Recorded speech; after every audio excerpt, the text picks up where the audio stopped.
E aí, pessoal, vamos voltar, porque a gente chegou no ponto, né? Mas a gente é, precisa amarrar, né? Chegar realmente no nosso momento e continuar essa conversa. Esperar o Fábio aparecer aqui.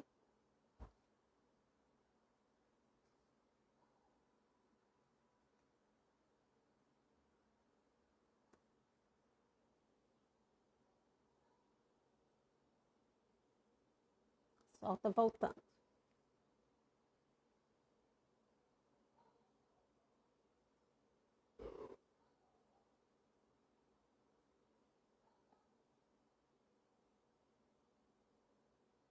Gente, saúde mental, infanto-juvenil, é isso, né?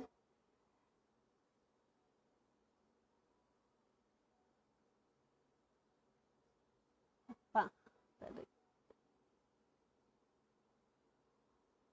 Fábio, eu estou clicando em você, mas não está vindo.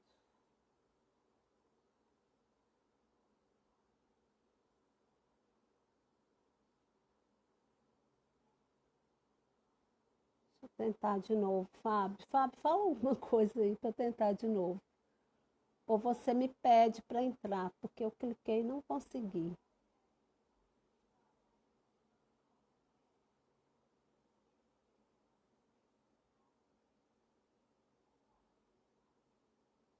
Dá.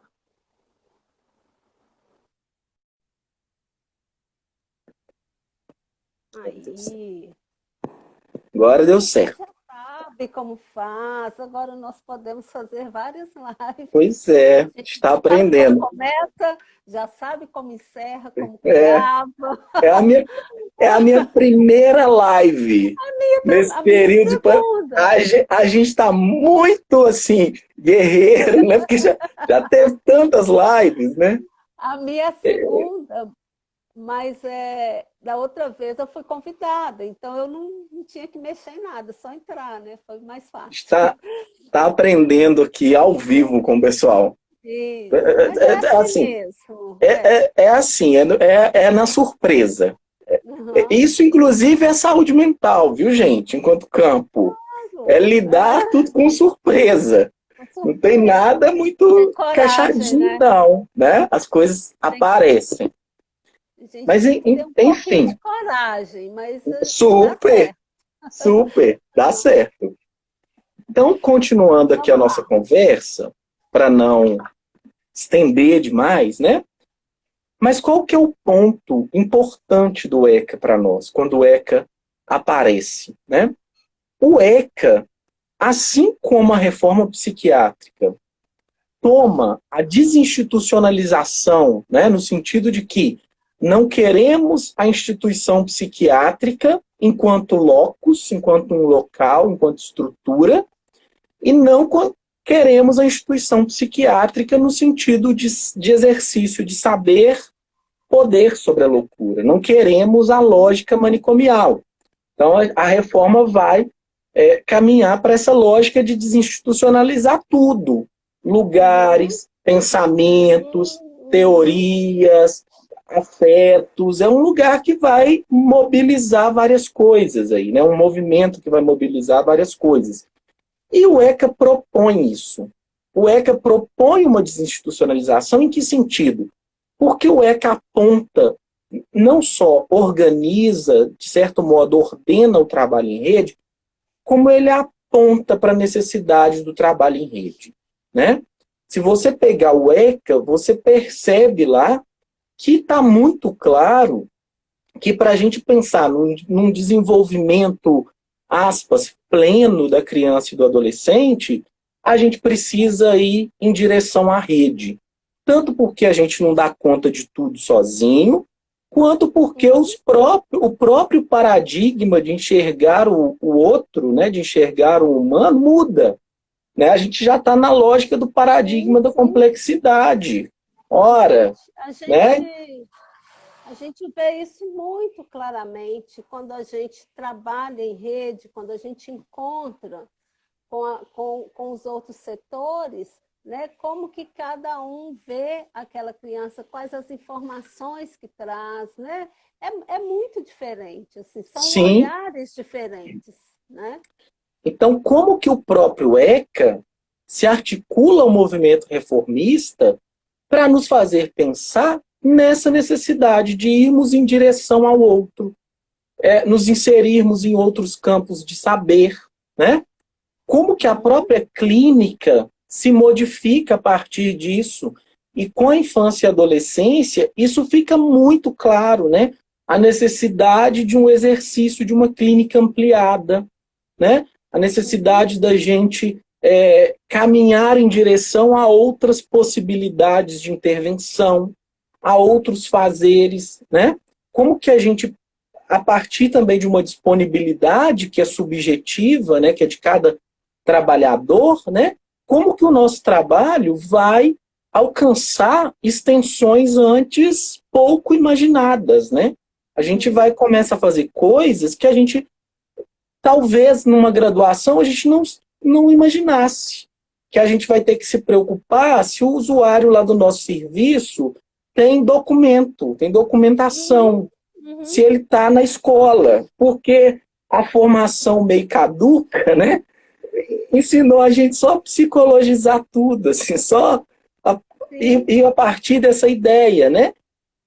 E aí eu penso o advento do ECA positivamente nesse sentido da rede, de agregar vários saberes, de responsabilizar todo mundo, né? Não tem essa coisa, o caso é meu, eu que acompanho sozinho, né? E essa lógica de intersetorialidade, né, é uma marca aí para nós trabalharmos com a infância e adolescência, né? Então, os anos 90 foi importante para o campo da saúde mental infanto-juvenil, tendo como marca aí a promulgação do ECA, né? Para nos organizarmos aí no sentido de nossas práticas, né? Além disso, o próprio movimento de reforma, como eu falei, apesar de ter dito que parece ter adormecido em um determinado momento para as questões relacionadas à infância e adolescência, mas em um momento ele acorda, né? E acorda bonito, assim, acorda bacana, né? A reforma tem uma coisa assim de uma potência assim, muito grande. E a reforma começa a trazer várias discussões, seminários, os fóruns, como você mesmo trouxe, né?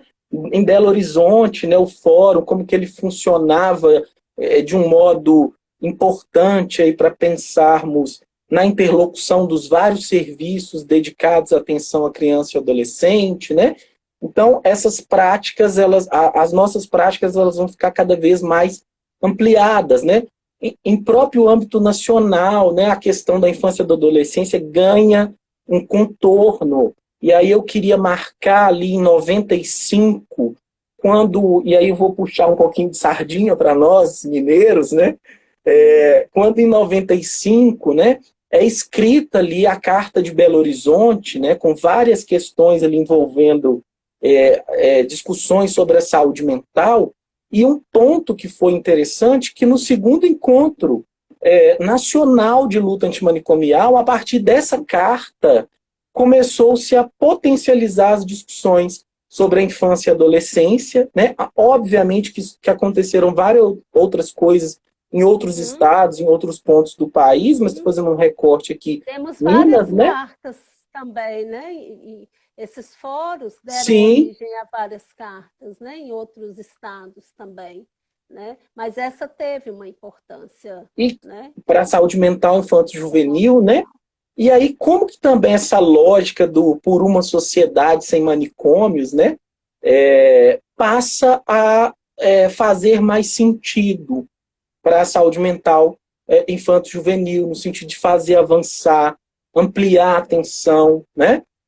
Se a gente for pensar o nosso 18ão, né, o 18 de maio, né, se criança considerada transtornada, em sofrimento, doidinha, sei lá que significante as pessoas usam ou usavam para nomear isso, né? Se era algo motivo de vergonha para esconder, o 18, né, na Avenida Afonso Pena, em Belo Horizonte, década de 90, ali final dos anos 90, chega com uma ala de crianças para dizer assim, olha, Mas aí, a pode gente, terminar.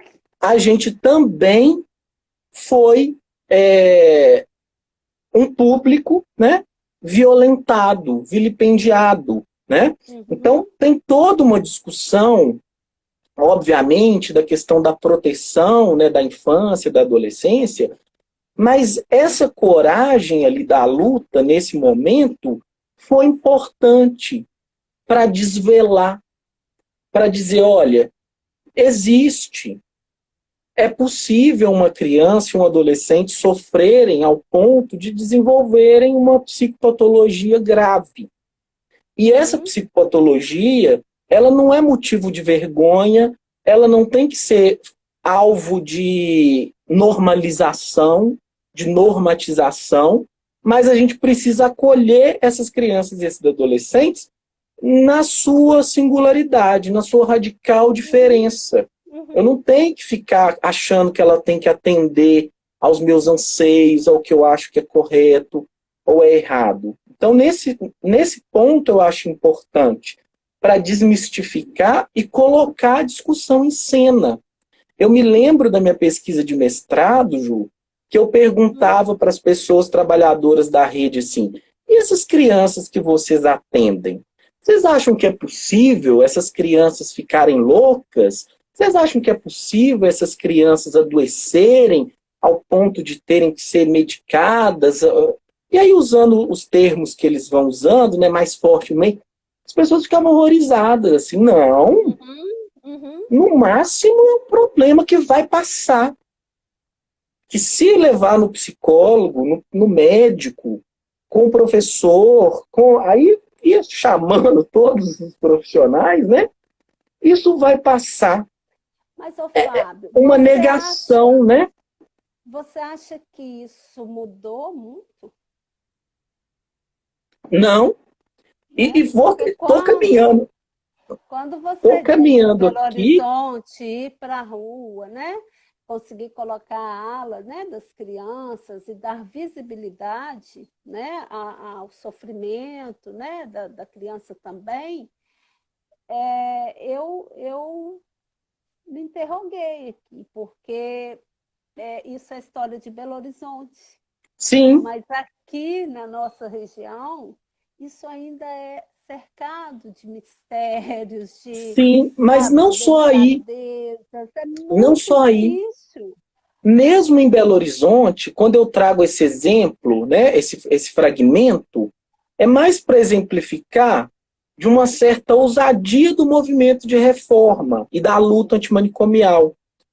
Não no sentido de que tenha modificado, de que deve ser velado, de que a criança tem que parar de ir na escola.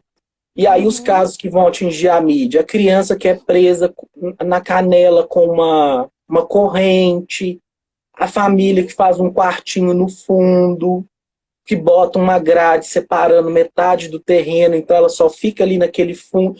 Isso aparece, né? Ou a criança que é hipermedicada. Isso, ou outros, que é o que eu estou chegando aqui no finalzinho, que é para pensar em outras formas de contenção, que é a hipermedicalização, né?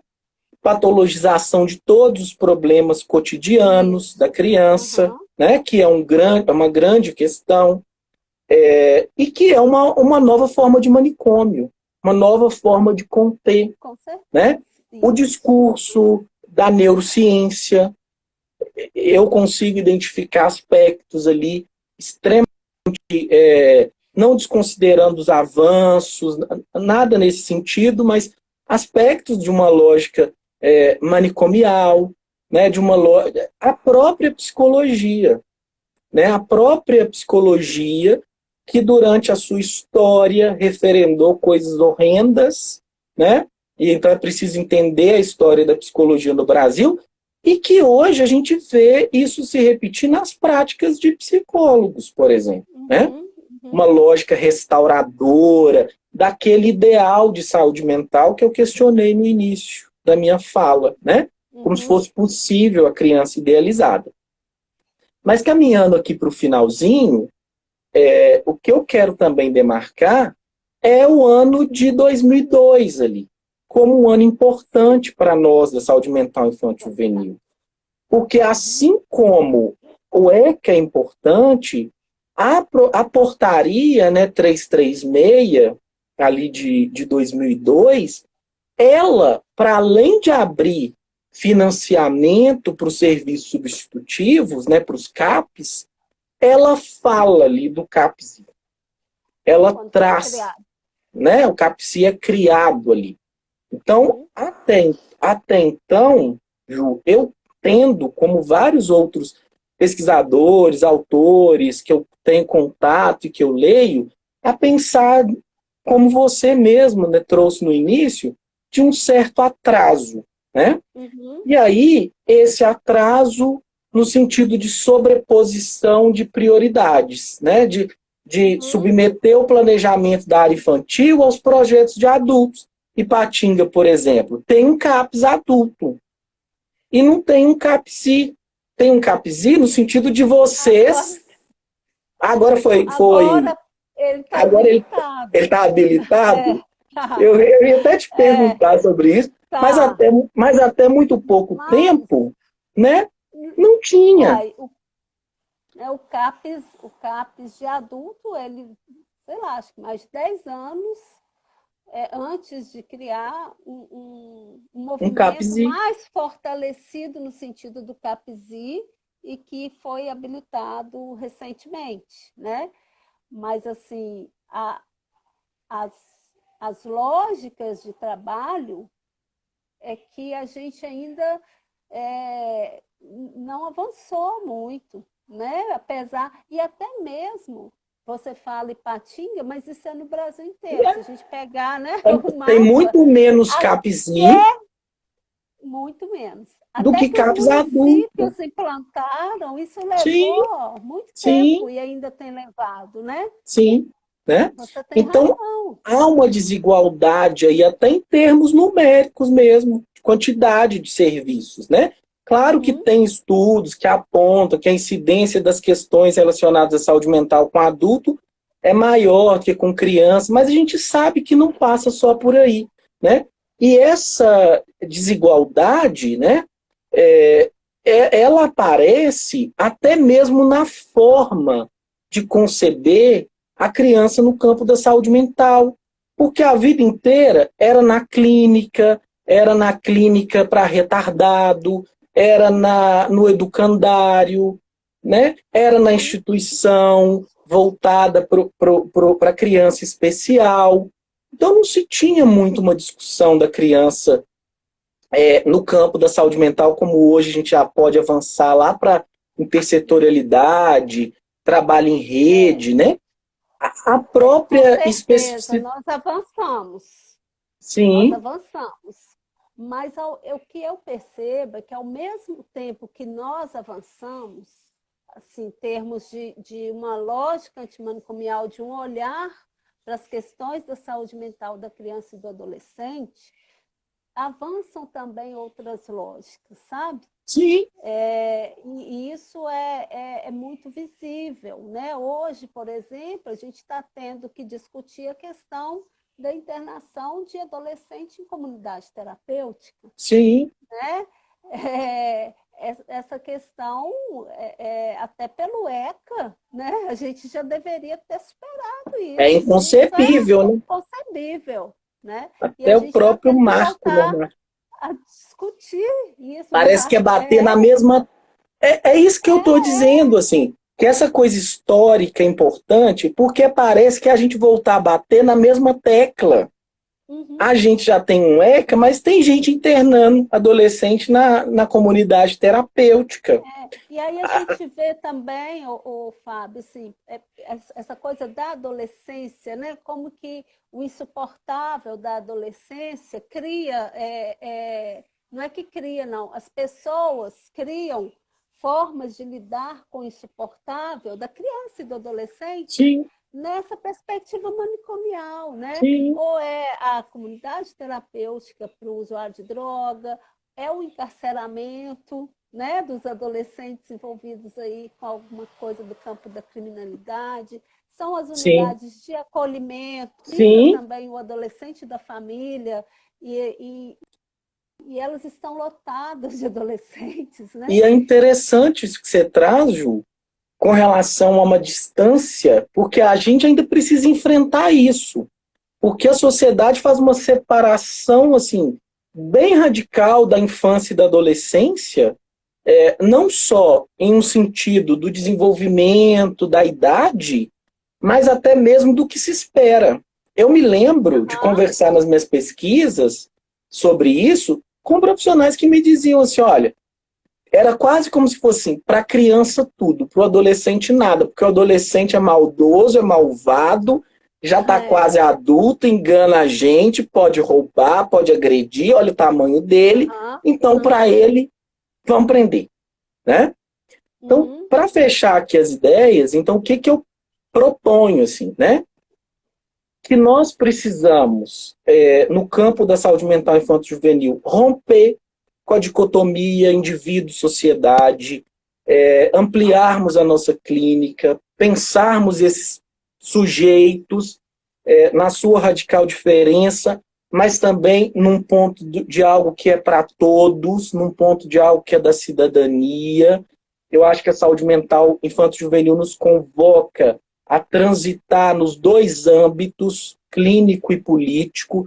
Não tem uma política da saúde mental que se oriente, pelo menos não deveria ter uma política de saúde mental que não se oriente pela clínica, e uma clínica em saúde mental que não se sinta parte da política, né?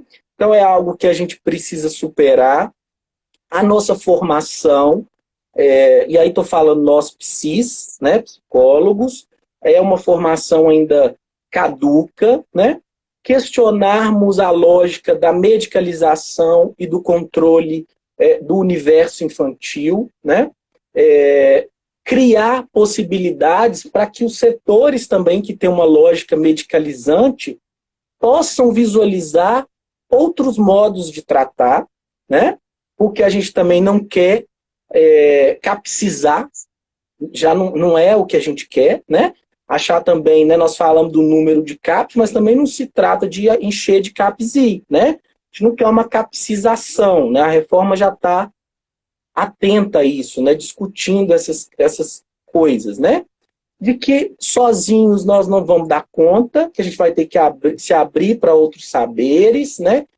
Criar novos serviços, se não serviço na concretude, dispositivos, que eu uhum, posso utilizar aqui na rede, da existência, do território daquele usuário, né? Que não é só geográfico, ele é existencial, né? É uhum. aquilo que ele dá conta de fazer, né?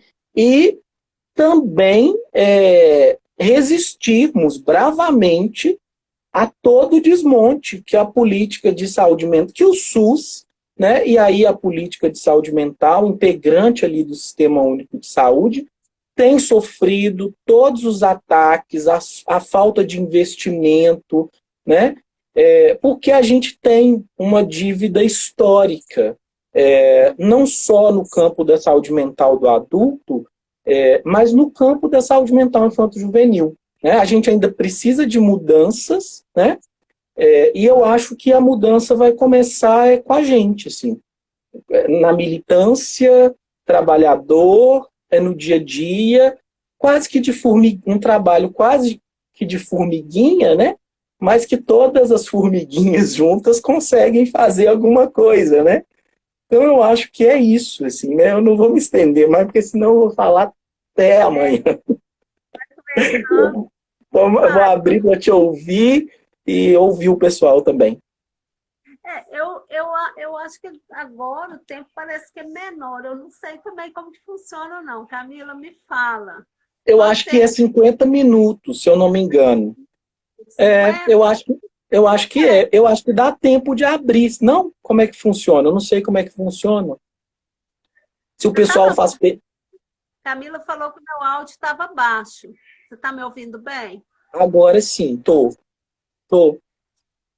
Tá, mas então. o que eu vou, ela vai responder aqui, e aí a gente segue. Mas o que eu queria trazer, assim, é isso que você traz também da sua fala, o tanto que hoje, né, essas lógicas manicomiais, elas se revestem de outras estratégias e como que isso tem calado as crianças, né? Como que isso tem calado as crianças, os adolescentes, como que a gente, por muitas vezes, vê essa coisa do adulto falando pela criança, né? Uhum. E se desresponsabilizando também por algumas Que, coisas do adolescente. que é interessante, né, Né? Ju? Que, inclusive, quando eu estava pensando nisso hoje à tarde, e aí eu fiquei pensando, eu estava lembrando do que a Lúcia Rabelo coloca, e outros autores também, eu gosto muito dela. Por isso que eu falo dela, que eu adoro ela, assim. Que é isso também que você está trazendo, assim, de uma certa anulação do lugar de fala, né? Porque é sempre o adulto que fala por eles, né? É sempre o adulto que sabe o que vai ser melhor, como tratar, né? Que é um ponto também que tem que entrar nas nossas práticas, que é pensar numa lógica mais autonomista para eles também. Então, se lá com o adulto tem reuniões, eles podem opinar nos serviços, nas práticas, isso também precisa acontecer com as crianças e adolescentes, né? Nesse da autonomia, de ouvir o que eles têm para dizer, é importante. Isso é muito desafiante assim no trabalho. Desenvolver esse protagonismo mesmo, né? Da criança, do adolescente, da família. Né? Isso talvez seja um dos pontos na prática que são mais desafiadores, no sentido do protagonismo mesmo, deles participarem, deles ajudarem a construir, né, essa política que nunca está pronta, né, que sempre vai ter a necessidade da participação deles. Mas, assim, essa questão da voz, né, de cada um na sua singularidade, é preocupante como que isso muitas vezes que a gente diz que é a família que faz, a gente, quanto profissional, corre o risco de fazer também. Sim, sim. Né? Porque é uma autonomia, Ju, duplamente interditada. Uhum. Ela é interditada, antes de tudo, porque é a autonomia de alguém em situação de sofrimento mental. E aí, se a gente for falar assim, claramente, é a autonomia do louco, do doidinho, do desrazoado, do incapaz. E ali, ela é duplamente interditada, porque além de ter todas essas questões ali colocadas, porque é um público da saúde mental, ela é a autonomia do primitivo, do que está em desenvolvimento, do que precisa ser educado, do que precisa se tornar civilizado. Então, o trabalho na saúde mental infanto-juvenil, e eu dizia isso para os meus alunos, quando eles perguntavam de clínica com criança, adolescente, falava, olha, é trabalhoso mesmo, porque a gente já parte desses dois interditos aí. Porque a criança já está lá embaixo, porque ela é criança e adolescente, e porque ela é criança e adolescente atravessado pelo enigma de um sofrimento grave, né? E olha bem, uma forma assim né, na minha avaliação, reproduz muito isso, essa coisa de alguém falar por ele, ou alguém saber o que é bom para ele, é essa lógica das especialidades, né? Isso é muito Sim, interessante, como que isso, a vida de algumas crianças, principalmente, se reduz hoje a cada dia da semana está consultando ou sendo atendida por um especialista diferente. É curioso, Ju, eu, essa eu, coisa da pandemia cortou isso, né? uhum. E eu já ouvi depoimentos de alguns casos clínicos mesmo, né? Da família dizer que a criança estava muito melhor e que ela conseguia participar das coisas da casa e que a relação da mãe que foi obrigada a ficar em casa mudou com essa Estava até criança. melhor. Estava até melhor, assim. Claro que a gente não está aqui generalizando, mas Sim, como isso é penoso, né, para muitas crianças, né? Cada dia um especialista, tem dia que são dois, né? Então, assim, isso também é uma lógica manicomial, sim, sim. né? É uma forma de contenção, é uma forma de criar um programa de vida imposto, que aí começa a fazer desse jeito, porque a orientação do especialista tal. Agora é desse jeito que é do outro especialista, agora é desse jeito que é do outro. E vai cercando a criança de tanta especialidade que ela não tem tempo de ser, né? De se expressar. O saber está no outro, ela Tá não no sabe outro, nunca. o Que outro fazer. é interessante que você fala do saber, né? Que é colocar a criança nesse lugar de débil, né? Aham, Sempre. Ela aham. até sabe, mas ela nunca pode saber. Então fica ali, daquele que sabe e não sabe. E eu tô rindo aqui, porque você estava falando, e eu pensando assim, gente, parece que a Ju leu meu roteirinho quando você falou da desespecialização. Falei, sabe, não é à toa que a gente se identifica, né? Porque as coisas vão vindo sem combinar, e a gente vê, ó, tem muitos pontos em comum. E a Ah, especialização, Ju, que eu acho importante a gente questionar também, tanto essa no sentido do cuidador que leva essas crianças e esses adolescentes a vários especialistas, mas esse foi um dos pontos que eu tinha elencado e meio que passei mais rápido porque eu estava me estendendo, que é de pensarmos também, né, no campo da saúde mental como um todo, mas especificamente infância e adolescência, que nós, técnicos, trabalhadores, também precisamos nos desespecializar. muito. Porque, sabe, muito. A gente precisa se desespecializar um pouco, sair um pouco das nossas fronteiras ali, claro que respeitando a ética, o que é do outro, da profissão do outro, para a gente conseguir pensar essa criança aí de uma forma integral, né? De conseguir pensar ali enquanto um sujeito, enquanto um cidadão, em todas as suas necessidades ali, principalmente escutar essa criança. Porque eu acho que é isso que o fenômeno da capcização, né, a crítica a esse fenômeno, vem apontar um pouco algo que é nosso, assim, enquanto técnico, né?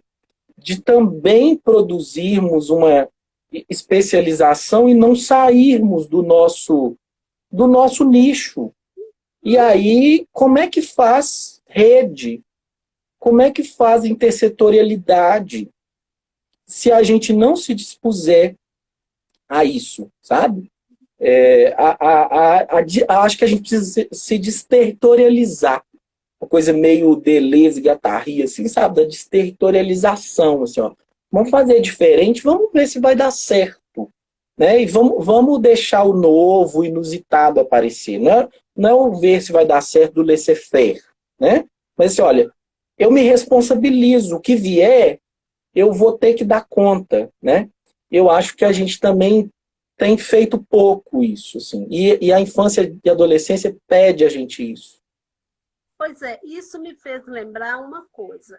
Essa coisa do CAPES, infanto-juvenil, muitas vezes ser quase que uma reprodução do CAPES de adulto, né?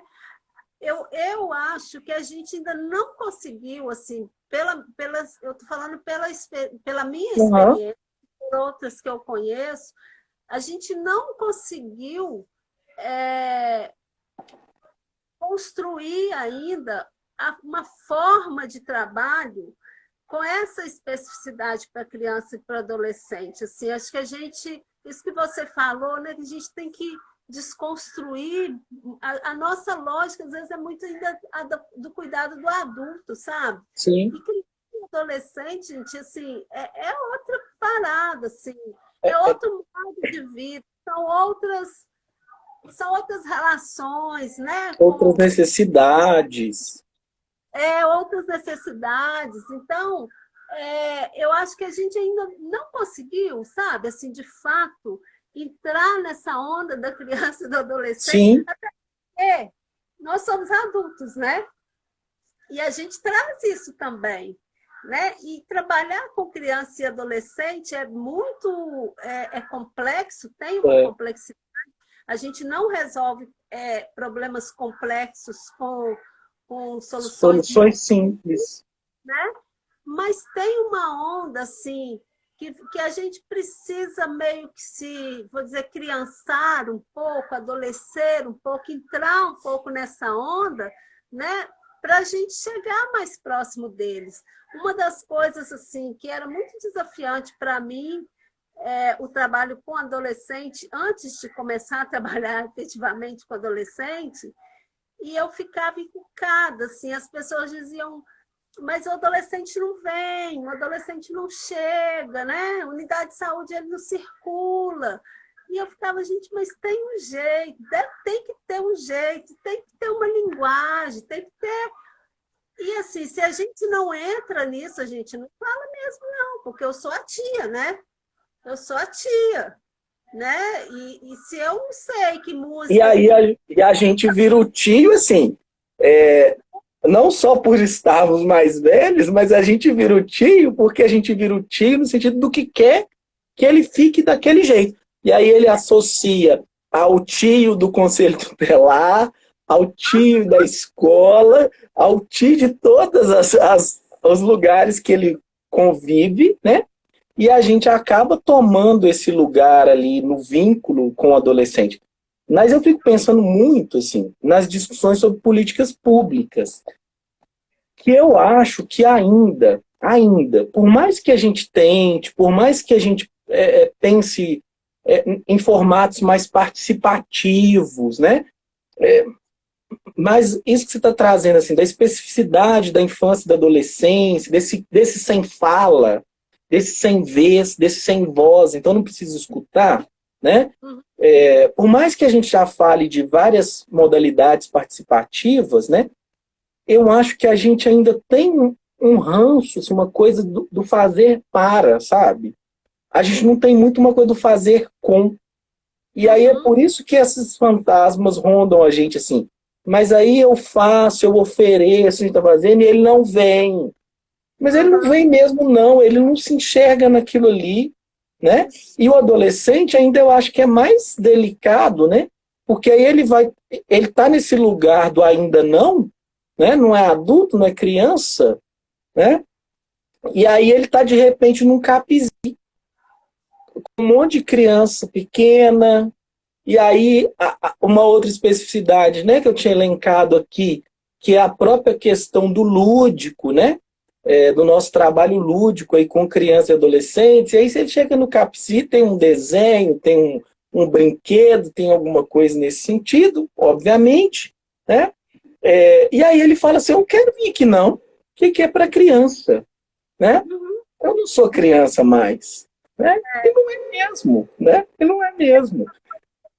Muito romantizada. Isso, também. Né? A criança se identifica, dependendo de como. Sim. Aqui, a Adriana Condessa está falando aqui, ó, arte e não a medicina, a parceria da saúde mental do adulto. Isso tem que ser mais protegido ainda para a infância. Ela está falando que pensar arte. Ela colocou aqui a Anise da Silveira, que foi o corretor. Eu acho, e tem uma experiência, assim, que eu não tenho propriedades para falar nesse sentido, né? Não sou arteterapeuta e tal, mas tem uma experiência em Belo Horizonte que eu acho que é legal para pensar essa coisa da arte, que é o arte da saúde, né? Que era eu vou dizer era porque eu não sei em que pé que está agora, tá? Um programa que atendia crianças que seriam, de certo modo, ou que eram encaminhadas para a saúde mental, propondo outras respostas. E era pela via da arte. Então, aquela criança que todo mundo queria que fossem milhares de especialistas, tomasse um monte de medicamento, e que a própria saúde mental tinha que dizer, não é para cá, né? Nessa lógica que você trouxe do acolhimento, né? Que é de dizer, ó, te escuto, te acolho, mas não é para cá. Para onde é? E aí Belo Horizonte veio com essa ideia do arte da saúde, assim. E tem experiências assim muito ricas. Quem tiver oportunidade depois de ler, de conhecer, que eu acho que diz um pouco disso que a Adriana traz, assim, né? Aí, quando você fala isso, eu fico pensando assim, nesses recursos para trabalhar, né? Porque assim, o CAPES é um lugar de crise, é um lugar que a gente, né, busca essas invenções, tem toda essa coisa do brincar, tem a coisa da arte, tem a coisa das linguagens que o adolescente traz e que a gente tenta, né, busca trabalhar a partir dessas linguagens mesmo, né? E é até muito interessante, eles produzem muito a partir daí, né? Cada Uhum. um com seus interesses, obviamente. Mas, assim, e aí, né? Não é. Vamos dizer que o acompanhamento no CAPES está suspenso, né? Não há mais uma necessidade dessa criança ou desse adolescente ser acompanhado ali. Mas essa criança, esse adolescente, ela precisa estar construindo laços. É importante que ela, Circular.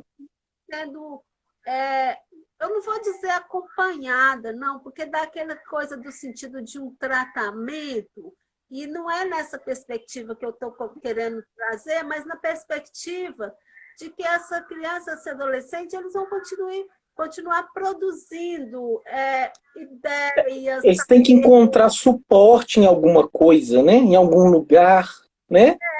Para E se a gente, vincular. com o que a gente tem, obviamente, né? Isso era, às vezes, através do esporte, outra através da arte. Mas, assim, a gente precisa ter essa rede que oferece, Sim. né? E Porque não tem. Na tem, maioria das vezes não tem. e às vezes, A rede concreta, né? Quando a gente e pensa assim no serviço, na concretude, a gente esbarra nesse impasse. E dependendo do lugar que a gente estiver, isso pode ficar mais ou menos potencializado. Porque por isso, mais que a gente transcenda a ideia de rede, isso que você está falando é super importante, porque a gente precisa da rede formal. A gente precisa poder contar com a assistência, com o esporte, com a cultura. E aí, às vezes, a gente chega num ponto e fala assim, não tem nada. uhum, uhum. Porque o que a gente vai trabalhar assim no momento, vamos dizer, no momento da crise ou no momento, né, que a criança está necessitando mais de um cuidado da saúde mental. A gente vai trabalhar, inclusive, as possibilidades de saída para ela lidar com o sofrimento, né? Só que isso não se limita àquele momento do tratamento, vamos dizer assim. Isso é para a vida. E aí ela precisa ter essas, esses recursos, né? Na cidade, para que Sim, ela possa realmente assim construir a saída. Porque é o que a gente diz, a Adriana está falando da arte. A arte ali é aquele dispositivo daquele momento, mas sim, a criança, ela pode sair dali e continuar construindo isso.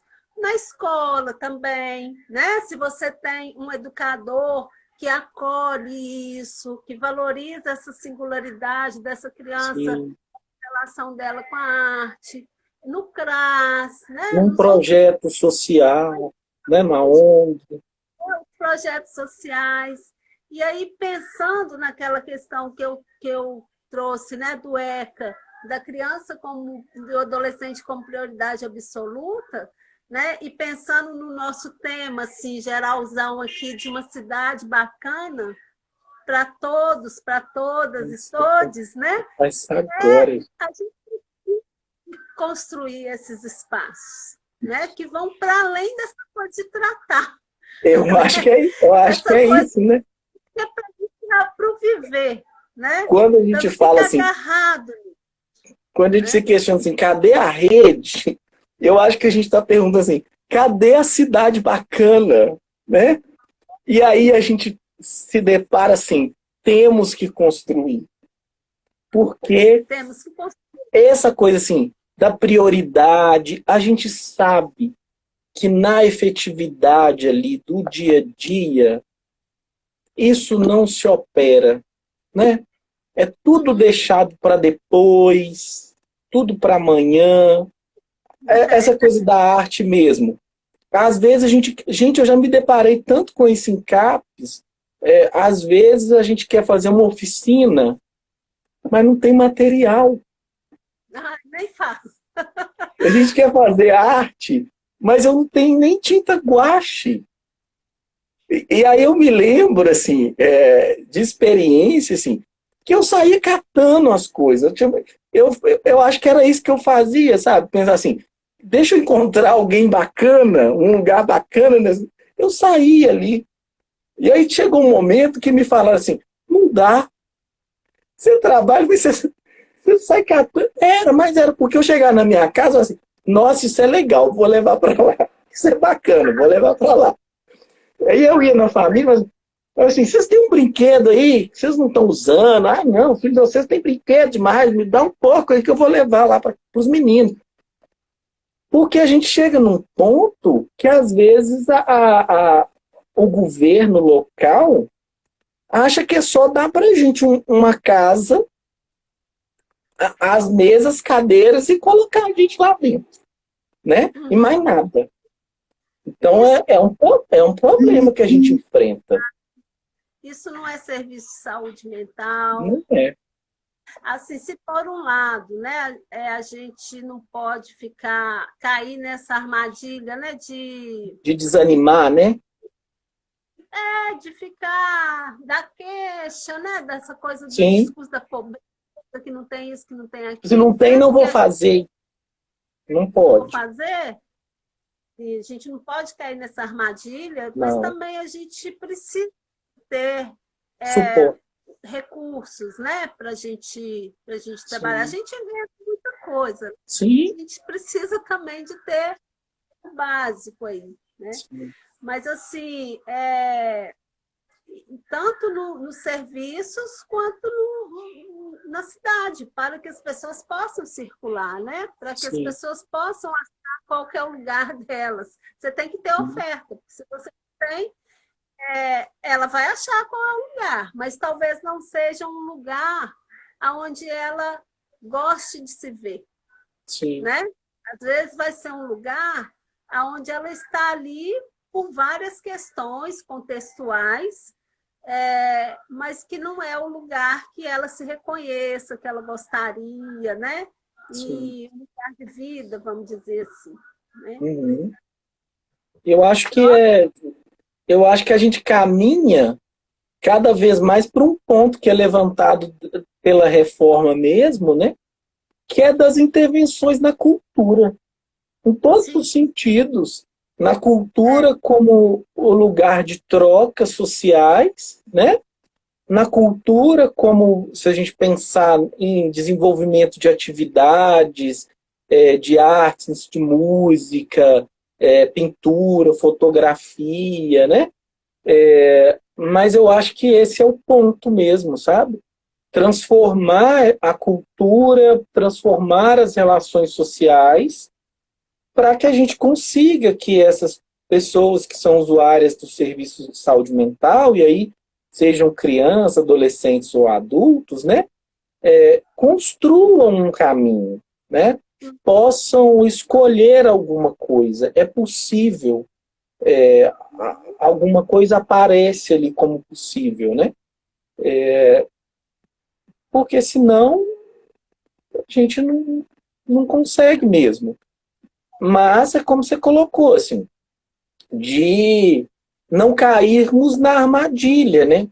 porque parece que é tão tinhoso que parece que já é pensado Ó, para desanimar. É desanimar. tipo assim, olha, eu não vou te dar condições porque o que eu desejo é que você desista. E aí a gente bate o pé e fala, não, eu não vou desistir. E Uhum, estamos aí, né? Eu acho que é isso que a gente faz. mesmo, é. Nossa, Fábio, assim, a conversa foi muito boa, assim. Muito boa. Adorei Eu acho falar com que não você. tiveram perguntas, tiveram muitos comentários. Eu não Comentários. os meus comentários aqui Os ficou. meus sobem também. Eu vi mais exemplos, assim. Mas se alguém É, quiser colocar alguma coisa aí, gente, eu vou ficar de olho aqui. Né? Tem um colocar. exemplo aqui de uma pessoa que está falando que em Brasília, que está horrorizada com a lógica da medicalização, de um diagnóstico de crianças e de adolescentes. É uma quantidade grande diagnosticadas com transtorno bipolar, né? Uhum. Mas é o que está aparecendo aqui. Deixa eu ver se eu consigo. Não consigo. Ah, estou conseguindo. Peraí. Eu estou conseguindo baixar aqui. Gente, nós estamos descobrindo isso hoje. Tá igual descobrir a, tá igual descobrir a roda.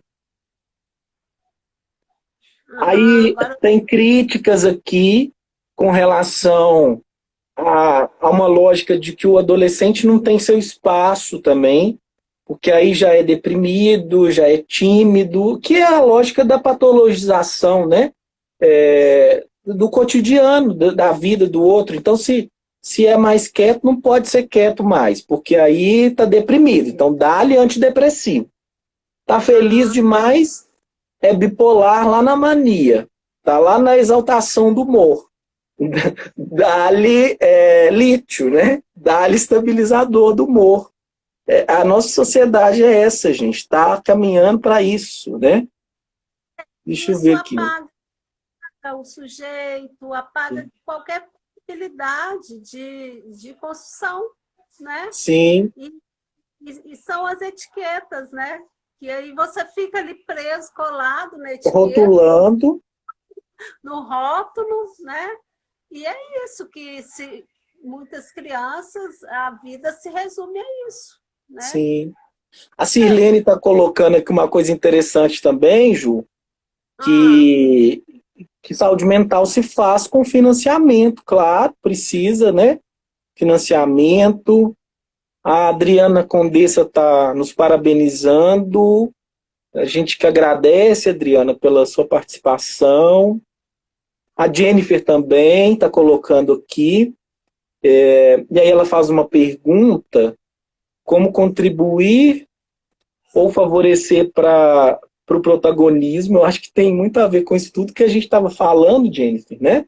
De romper um pouco com os nossos ideais, de dar voz, de problematizar nossa sociedade adultocêntrica, de pensarmos mais em fazer com do que fazer para, né? Eu acho que vai por aí, né?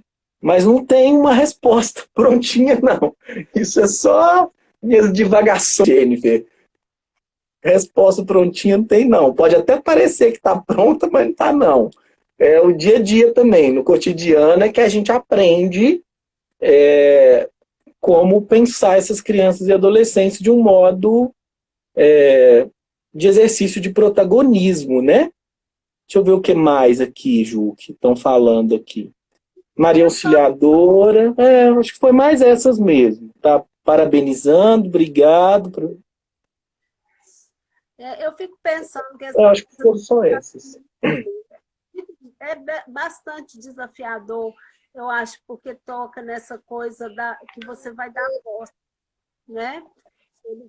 Eles vão escolher, eles vão, não é o outro que vai escolher para eles, mas é algo que pode ser construído em vários espaços, em vários serviços, né? Não tem que ser necessariamente só na saúde mental, mas eu acho que na saúde mental a gente precisa olhar para isso Sim. também. E às vezes, eu estou pensando isso aqui agora, né? Que que como é algo que às vezes é difícil para a gente, talvez fazendo com uma parceria, né? Por exemplo, com a escola, ou com algo que já acontece no CRAS, isso isso é intersetorialidade, inclusive. Sim, Eu acho que a gente só tem a ganhar, né? E eles também, sim, porque essa troca de experiência, às vezes um outro serviço já tem um jeito de fazer que a gente vai aprender junto, né? sim, Agora, sim. sair de dentro dos nossos espaços, né? A gente precisa se encontrar, né? É E se a uma gente não se encontrar, construção, vai construir, né? né?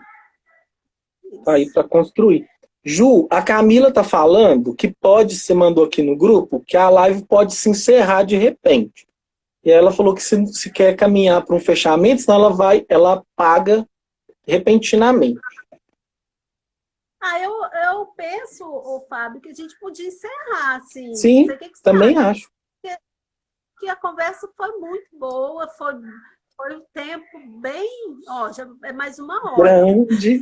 Que gracinha que o povo ficou. Achei muito massa, muito bacana. Muito obrigado por vocês terem ficado.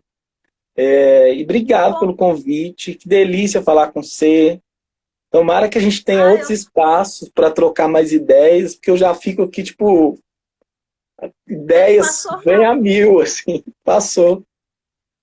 rápido e foi muito gostoso. E que bom, pessoal, que vocês participaram. Assim, é, é muito bom, né, essa participação das pessoas. Acho que as lives a gente faz mesmo para a gente poder conversar e trocar essas ideias e compartilhar com mais pessoas, né?